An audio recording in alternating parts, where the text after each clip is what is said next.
Good morning. आज हम लोकतांत्रिक शासन व्यवस्था में विद्यमान दोषों का अध्ययन करेंगे।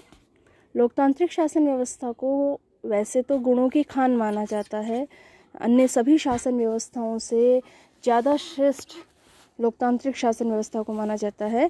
लेकिन दूसरी ओर इसके कई आलोचक टैलीरैंड, लुडोविसी जैसे आलोचकों के द्वारा लोकतांत्रिक शासन व्यवस्था की आलोचना की गई है। टैलीरैंड ने कहा है कि लोकतंत्र तो दुष्टों का कुलीन तंत्र है, और लुडोविसी कहते हैं कि लोकतंत्र हमें मृत्यु की ओर ले जाता है। तो इन विद्वानों के द्वारा लोकतंत्र की जिन आधारों पर आलोचना की गई है, उनमें सबसे पहला आधार ये बताते हैं कि लोकतंत्र में मूर्खों का शासन होता है। लोकतांत्रिक शासन जो है वो इस सिद्धांत पर कार्य करता है कि प्रत्येक व्यक्ति को एक ही मत दिया जाना चाहिए, लेकिन योग्यता की दृष्टि से सभी व्यक्ति समान नहीं होते, और इस प्रकार लोकतंत्र में गुण की अपेक्षा संख्या पर ज़्यादा बल दिया जाता है। यूरोप के एक प्रसिद्ध विद्वान है कार्लाइल।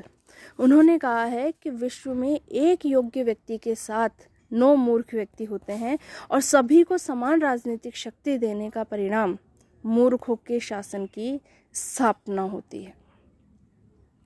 तो कार्लाइल जो लोकतांत्रिक शासन प्रणाली के आलोचक हैं, वो भी ये मानते हैं कि एक योग्य व्यक्ति के साथ लगभग 9 मूर्ख होते हैं, अर्थात 10 व्यक्तियों में एक व्यक्ति समझदार होगा और 9 व्यक्ति मूर्ख होंगे, और सभी को समान राजनीतिक शक्ति अगर दी जाएगी तो इसका परिणाम मूर्खों का शासन ही होगा।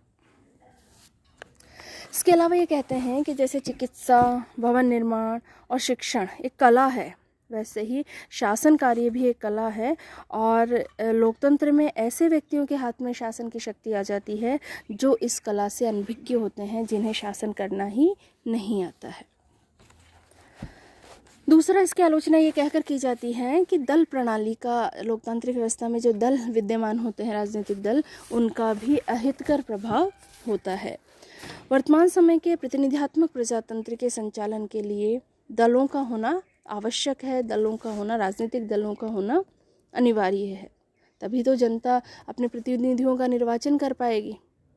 किंतु ये राजनीतिक दल अपने व्यवहार से लोकतंत्र को भ्रष्ट कर देते हैं, ऐसा आलोचक मानते हैं। राजनीतिक दलों का निर्माण तो साधारणतः राजनीतिक, आर्थिक व सामाजिक कार्यक्रम के आधार पर किया जाता है, लेकिन व्यवहार में राजनीतिक दलों का व्यवहार कुछ ऐसा होता है कि ये सिर्फ येन केन प्रकारेण शासन की शक्ति प्राप्त करने को ही अपना लक्ष्य बना लेते हैं। ठीक है, राजनीतिक दलों का जो लक्ष्य होता है येन केन प्रकारेण शक्ति को प्राप्त करना, शासन को प्राप्त करना, सत्ता को प्राप्त करना। ये राजनीतिक दल नेताओं के अखाड़े बन जाते हैं, उन नेताओं के अखाड़े जो भाषण देने में चतुर होते हैं, जो लोगों को बहकाने में, स्वार्थ सिद्धि में चतुर होते हैं। तो इन राजनीतिक दलों के माध्यम से, इनके विषैले प्रचार के माध्यम से संपूर्ण देश का जो वातावरण है वह विषाक्त हो जाता है, ऐसा आलोचकों का मानना है। भ्रष्ट शासन व्यवस्था है लोकतांत्रिक शासन व्यवस्था। यह भी आलोचक कहते हैं कि सैद्धांतिक स्थिति चाहे जो भी हो, सिद्धांत में चाहे कितना ही कहा जाए कि लोकतांत्रिक शासन व्यवस्था श्रेष्ठ शासन प्रणाली है, लेकिन लोकतांत्रिक शासन व्यवहार में बहुत अधिक भ्रष्ट हो जाता है, ऐसा आलोचक कहते हैं, ऐसा आलोचकों का मानना है। व्यवहार में शासन एक राजनीतिक दल की इच्छा अनुसार ही किया जाता है, और ये देखा भी गया है कि निर्वाचन में जो लोग सत्ता प्राप्त कर लेते हैं या जो लोग सत्तारूढ़ दल के सहायक होते हैं, उन्हें शासन की ओर से अनेक प्रकार की सहायता पहुंचाई जाती है, और जो सत्ता पर आसीन हो जाते हैं वो भी सत्ता का कई प्रकार से लाभ उठाने की कोशिश करते हैं। इसके अतिरिक्त जनता के प्रतिनिधि भी लोकप्रियता प्राप्त करने के लिए कई भ्रष्ट तरीकों को अपनाते हैं, इसलिए आलोचकों का मानना है कि लोकतांत्रिक शासन व्यवस्था भ्रष्ट शासन व्यवस्था है। सार्वजनिक धन और समय का भी लोकतंत्र में अपव्यय होता है, अर्थात लोकतंत्र में धन और समय का बहुत ज़्यादा अपव्यय होता है। जिन कानूनों का निर्माण कुछ दिनों में किया जा सकता है, लोकतंत्र में विधानसभाओं की लंबी लंबी जटिल प्रक्रिया के कारण उन कानूनों का निर्माण करने में ही बहुत समय लग जाता है। अनेक बार तो कानून पारित होने तक वे कालातीत ही हो जाते हैं। ब्राइस ने तो लोकतंत्र की तुलना एक ऐसी समिति से की है जिसके अंतर्गत 7 सदस्यों के द्वारा 7 दिनों में उतना ही कार्य किया जाता है जितना एक व्यक्ति एक दिन में करते हैं। तो बहुत ज़्यादा समय और धन का अपव्यय लोकतांत्रिक शासन व्यवस्था में होता है। चुनाव के समय बहुत बड़ी संख्या में अधिकारियों को नियुक्त किया जाता है, मतदाता सूचियां तैयार की जाती है, उन्हें प्रकाशित करवाया जाता है। तो इन सब से सार्वजनिक धन का भी अपव्यय बहुत होता है। सर्वतोमुखी प्रगति की असंभावना। राजतंत्र और कुलीन तंत्र में शासक वर्ग साहित्य, कला, संगीत का प्रेमी होता है। शासक वर्ग का आश्रय पाकर संगीतकार, साहित्यकार, कलाकार, विद्वान अपने कार्यों में लगे रहते हैं। लेकिन लोकतंत्र का तो सारा ध्यान ही राजनीति पर होता है। साहित्य और संस्कृति के क्षेत्र में तो उदासीनता रहती है लोकतांत्रिक शासन व्यवस्था में, ऐसा आलोचकों का मानना है। और विद्वानों को जब अपने क्षेत्र में समुचित आदर नहीं मिलता, समुचित सम्मान नहीं मिलता, तो अपने कार्यों में उनको श्रेष्ठता प्राप्त करने में भी कोई रुचि नहीं होती है और मानव जीवन का जो सर्वतोमुखी विकास है वो भी रुक जाता है, वो भी संभव नहीं हो पाता है। इसके अतिरिक्त लोकतांत्रिक समानता का जो सिद्धांत प्रतिपादित किया जाता है लोकतंत्र में, लोकतांत्रिक समानता की जो बात कही जाती है वो भी एक भ्रम है। आलोचकों के अनुसार लोकतंत्र को समानता के आदर्श पर आधारित कहा जाता है, ठीक है, लेकिन व्यवहार में ऐसा नहीं है। लोकतंत्र में आलोचक कहते हैं कि लोकतंत्र में चुनाव के द्वारा राजनीतिक शक्ति प्राप्त हो पाती है और व्यवहार में चुनाव कार्य इतना अधिक व्यय साध्य हो जाता है कि एक निर्धन आदमी तो चुनाव, एक निर्धन व्यक्ति तो चुनाव लड़ ही नहीं सकता, चुनाव में खड़े होने की सोच भी नहीं सकता। इसके अतिरिक्त जब अधिकतर धनवान ही विधानसभाओं में पहुंचते हैं, विधानमंडलों में पहुंचते हैं, तो कानून निर्माण का कार्य भी उन धनी वर्ग के हित में ही किया जाता है, एक वर्ग विशेष के हित साधन में ही किया जाता है।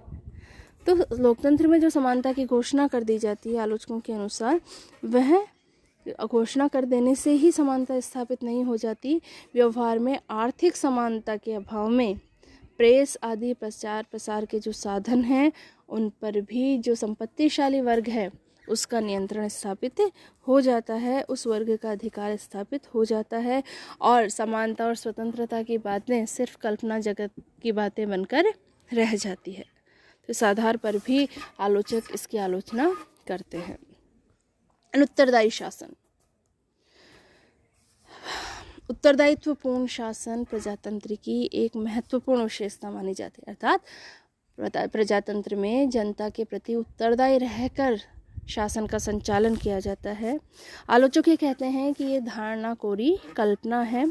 सबके प्रति उत्तरदायित्व होने का तात्पर्य होता है किसी के प्रति भी उत्तरदायी न होना, और प्रजातंत्र में शासक अपने उत्तरदायित्व को एक दूसरे पर टालते रहते हैं। राजनीतिक शिक्षा की जो बात हम कहते हैं प्रजातंत्र में कि इससे जनता को राजनीतिक शिक्षा मिलती है, वो भी एक भ्रम मात्र है। लोकतंत्र जनता को राजनीतिक शिक्षा प्रदान करता है ऐसा कहना गलत है। आलोचक ऐसा मानते हैं। आलोचक कहते हैं कि राजनीतिक दल प्रत्येक बात को जनता के सामने एक विशेष रंग में रंगकर प्रस्तुत करते हैं और निर्वाचन के समय तो समस्याओं को बहुत ही ज़्यादा विकृत रूप दे दिया जाता है। अपने हितों की सिद्धि के लिए समस्याओं को अपने अपने अनुसार परिवर्तित करके, तोड़ मरोड़ करके जनता के सामने प्रस्तुत किया जाता है, जनता को भ्रमित किया जाता है। तो इस प्रकार के प्रचार से, इस प्रकार के प्रसार से नागरिक शिक्षित नहीं होते, वरन ऐसी बातें सीखते हैं जो सार्वजनिक जीवन के लिए बहुत हानिकारक होती हैं, ऐसा आलोचकों का मानना है। इसके अलावा मतदाताओं की उदासीनता भी एक आलोचना का कारण है कि इस मतदाता लोकतंत्र में सक्रिय रुचि नहीं लेते हैं, जबकि लोकतंत्र तो मतदाताओं की सक्रिय रुचि पर आधारित व्यवस्था है। लेकिन मतदाता की जो उदासीनता है वो सभी जगह देखी जा सकती है। मतदाताओं को बार बार प्रेरित किया जाता है, बहुत प्रचार प्रसार किया जाता है, मत डालने के लिए प्रेरित किया जाता है लोगों को, और उम्मीदवारों द्वारा उनके घर पर जाया जाता है, उनके कार्यालयों में जाकर मत देने के लिए कहा जाता है। लेकिन फिर भी 50% मतदाता 50, अब तो खैर ये संख्या बढ़ गई है, प्रतिशत बढ़ गया है, 50% से कुछ अधिक, कई स्थानों पर कुछ अधिक ही लोग मताधिकार का प्रयोग करते हैं। ऐसी स्थिति में लोकतंत्र के अंतर्गत जनता की इच्छाओं का सही प्रतिनिधित्व नहीं हो पाता है। मतदाताओं की उदासीनता के कारण यह सही प्रतिनिधित्व नहीं हो पाता है। इसके अलावा पेशेवर राजनीतिज्ञों का विकास होता है। पेशेवर राजनीतिज्ञ मतलब लोकतंत्र में आशा ये की जाती है कि योग्य और ईमानदार व्यक्ति राजनीति में रुचि लेंगे, लेकिन व्यवहार में अगर हम देखें तो स्थिति इससे बिल्कुल विपरीत है। परिश्रमी और जो कार्यकुशल व्यक्ति होते हैं वो तो सिर्फ अपने जीविकोपार्जन के साधनों में ही लगे रहते हैं, जीविकोपार्जन के कार्य में ही लगे रहते हैं, वो राजनीति में सक्रिय रुचि ले ही नहीं पाते हैं। और दूसरी ओर जो व्यक्ति किसी व्यापार, शिल्प या पेशे को ईमानदारी और योग्यता से नहीं कर पाते हैं, वे राजनीति को अपना धंधा बना लेते हैं और भ्रष्ट साधनों के आधार पर आर्थिक शक्ति प्राप्त करके चुनावों में विजयी हो जाते हैं और सत्ता तक अपनी पहुंच बना लेते हैं। तो इस तरह लोकतंत्र में पेशेवर राजनीतिज्ञों का विकास होता है, ऐसा माना जाता है। युद्ध और संकट के समय भी ये निर्बल सिद्ध होती है लोकतांत्रिक शासन व्यवस्था, ऐसा आलोचक मानते हैं, क्योंकि युद्ध और संकट की स्थिति ऐसी स्थिति होती है जब शीघ्रतापूर्वक निर्णय करने होते हैं, और शीघ्रतापूर्वक निर्णय लोकतंत्र में संभव नहीं है, क्योंकि लोकतंत्र में सबकी सहमति आवश्यक है और सबकी सहमति लेने के चक्कर में निर्णयों में देरी हो जाती है। तो युद्ध और संकट के समय भी निर्बल व्यवस्था है, ये निर्बल शासन प्रणाली सिद्ध होती है लोकतांत्रिक शासन प्रणाली, ऐसा आलोचकों का मानना है। धन्यवाद।